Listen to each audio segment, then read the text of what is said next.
marketing ROI, it sounds easy. You take the sales growth from the business, subtract the marketing costs, and divide it by the marketing costs, and that gives you some return on investment. And that sounds easy. I wish it was, but I do think that in this question, there is some nuance to what's being asked, at what stage of the engagement it's being asked, and what is really behind the question.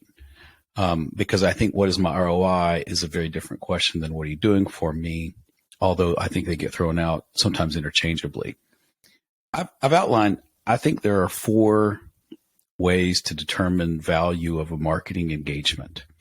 I think the first one's activity. And I think it's fine if you know the value of what you're getting, you just don't know what's happening. I think this is a good question to ask. And here, this is where you'd see, like, for Dr. Brent Cornelius, Sky Creek Dental, we can go in and talk about, here's the things we've done. We've created this banner. We've launched a highlight reel. We've ported over a website, some various things. And I think this helps you get a feel of the team is doing something for you, but there's no real value. I mean, if I launch a website and no one visits it, who cares? If I edit a video that doesn't get traffic, who cares? And that's where I think this is a different question. I think it's probably the lowest form of answer. I can prove I did something.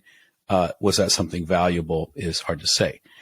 I think the next one, I'm going to say marketing KPIs.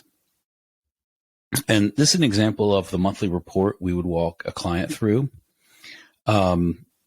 There's some numbers on here that we can talk through, but this shows the value of marketing. And I'm going to say the value of the KPIs, not the end value. So we can see that we had 93 clicks to videos. We can see that the videos we're producing have a 42% view rate, which is 30 seconds or longer on the view. We can see that our cost per call is $7.69. We can see, we've had 106 first-time callers in this period. I can see that the time on page and how many impressions of Google Display Network ads we're seeing. So here I can demonstrate some expertise in how effective the marketing has been. However, that may not translate to new patients.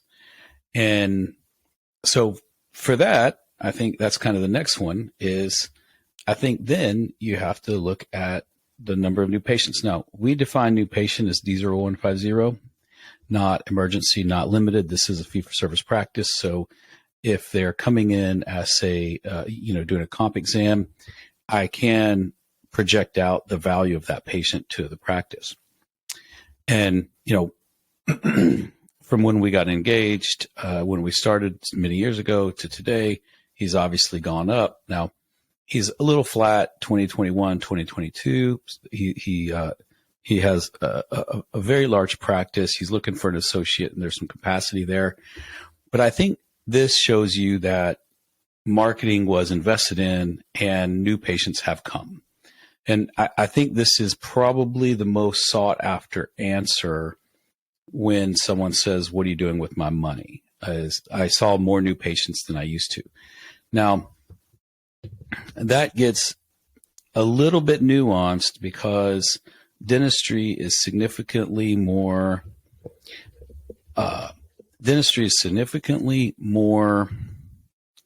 seasonal than you would expect. So here's dentists near me over the past 12 months, as Google Trends outlines it. And the way to read this chart is a value of 100 is peak popularity. A value of 50 means that the term is half as searched for that period. So this is going to be Thanksgiving. This is going to be Christmas. Those are always low points of the year. But you can see that there are times that you have 25% less people, 20% less people searching. Now, 10%, 20% doesn't sound like a lot. However, in your area, the area that you draw patients from, there's not an infinite number of patients. There might be 500 people looking for a dentist at any given point. And if 20% of them aren't looking, that's 100 people that aren't looking in that time. So dentistry does have some seasonal aspects to it that can muddy these questions. But again, over a long enough period of time, they should vet out. The final one I would probably determine is the holy grail of real marketing ROI, dollars in, dollars out, the money that's in your checking account. And that is, we do listen to these phone calls that come into the practice via call reel. Now we're only capturing a subset of the calls, not every call. And then, we can determine if they mentioned something on the phone, how they heard about us and things like that. And then we can assign attribution value. So let's say they were a referral, but they called from the website. Well, you have to determine, do you give zero credit? Because if they said they knew someone, how do you give value if they called from the site? Obviously, they visited the site, so you have to give something greater than zero. If they called via an ad, a Google ad, again, do you now allocate more attribution to them? And attribution models can get tricky, not because the math is hard, but because we get into the core problem is your patients versus my patients. And, a dentist is going to say that any referral would have come, even if I didn't have a website. I'm going to argue that's not true. I think in 22 and 23, I think even back in the 2015, if I said, hey, I have this great pediatrician that my kids go to, you should check them out. I don't think you're just going to call. I think, in fact, you're going to look at the reviews. I think you're going to ask my kid's age. You're going to make sure your kid's age match my kid's age to some degree. You have options out there. You are going to go read the reviews. You are going to look at the website, and then you're going to call. Now, I think that you're likely to convert, but I don't think it's a full thing. And that's what makes the attribution models hard, of the value of your patients versus my patients. And that's where that number particularly gets hung up. If you have trust in your marketing team, you take it. If you don't have trust, you don't take it. And, obviously it's a difficult number to calculate because of philosophy, not because of actual math. And, but I love the question. We love to engage in the sometimes vigorous debate on, no, that's my sister's brother. Of course he's coming in. And I'm like, well, okay, so zero credit to that one.